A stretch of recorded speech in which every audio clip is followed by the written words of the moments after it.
Hello?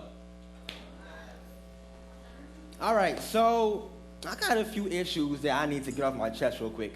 First of all, just because I have dreadlocks does not mean that I am a Rastafarian. Right? Stop calling me that. Secondly, just because I decided to grow a beard does not mean that I have converted to Islam and that I am anti-pork, because Lord knows that I would devour a bacon, egg, and cheese any given day. It's just facts.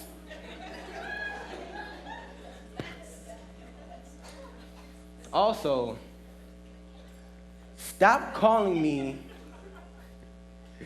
Also, please stop calling me immature. I prefer the term childlike, because at the end of the day, I'm still a grown man by law. I just happen to like Disney Channel. And Girl Meets World still makes me cry after every episode. I'm not soft, by the way. I'm just smooth textured. One more thing. Just because I like to wear black hoodies, drink Arizona, eat Skittles, and take nice long walks down suburban neighborhoods does not mean that I deserve to be shot dead. Quick message to my black folks. Black lives still matter, it's just that black lives got to start caring about black lives first. And black lives got to start picking black lives up instead of shooting them down, and stop trying to be gangsters and thugs, because that's all that they will ever be viewed as. See, my favorite rapper is Andy Mineo. But I'm not gonna lie on the altar. I also love some J. Cole.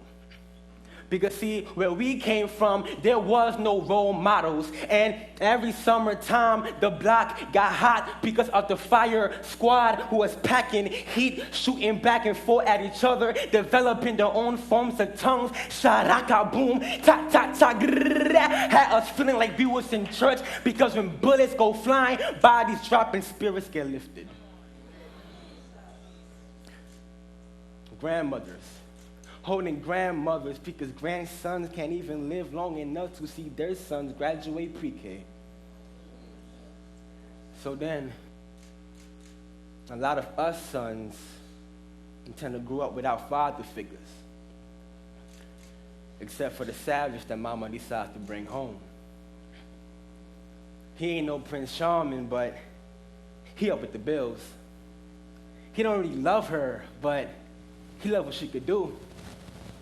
And as long as she continues to portray her role as the woman of the house, then he stays happy. But if she don't, then all hell breaks loose. Because if she don't allow access over to the back, and that she gets the back hand, 5 fingers of death, gripping her neck, her feeling the beat, only makes her spit more while getting hit with these punch lines. Got her looking up to God like, you ain't got the answer, Sway.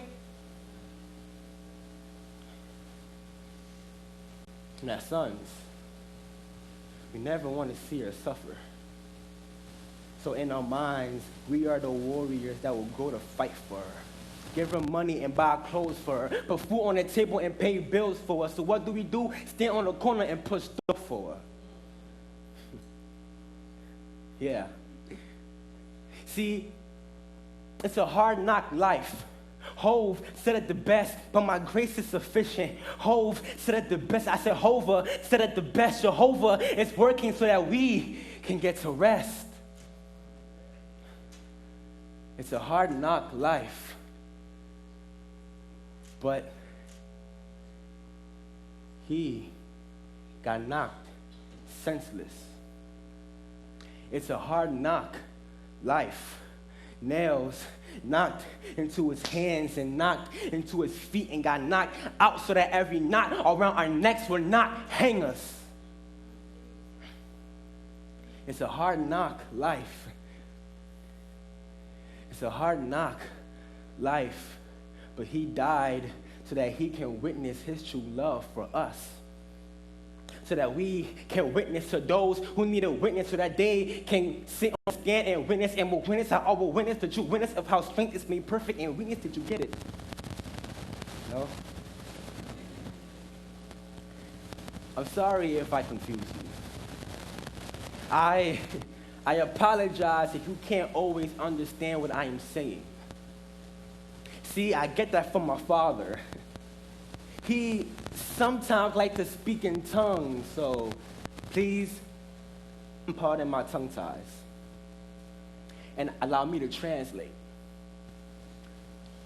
See, it's a hard knock life, but he was beaten and bruised for you. It's a hard knock life, but he died so that you can live. It's a hard knock life, but understand that you are still alive and that you could have died that time, remember, but you lived. It's a hard knock life, but you will not be knocked down. See, you are stronger than you ever thought you was. See, you are strong even when you are at your weakest, because his strength is made perfect even in your weakest moments. You will not be knocked because you are strong. It doesn't matter if you are young or old or the oldest of the old. You are still bold. It doesn't matter if you are old. You are still young because God exists outside of the perimeters of time. So your 65 is nothing compared to the endless years that is an eternity. So, see, you are filled with experience. You are still wise in mind. So even with your gray hair and bad hips, you better stand up and praise. Because it doesn't matter if you are old, you are still bold and young at heart. And if you are young, never allow yourself to be overlooked or feel intimidated. Remember that you are chosen. Remember that you are called. Remember that you are strong. And if you ever feel like you are just way too young, especially when it comes to ministry, remember that David was the youngest. Joseph jumped at 17, and Samuel heard God's voice when he was only 12. So don't you dare fear the fires of this world, and understand that when the fiery darts are aimed at you, you will Meshach, Shamrock, and Abednego. Those flames, your avatar, will not be touched because Jesus already airbent your way. He already defeated the fire lord.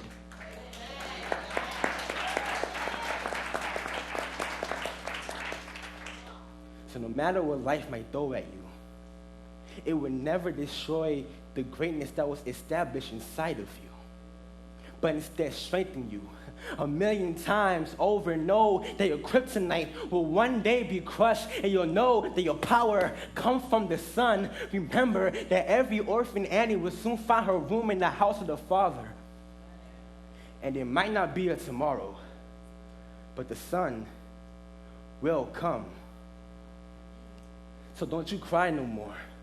Don't sink into your sorrow of despair. Wipe your tears. Wipe your tears.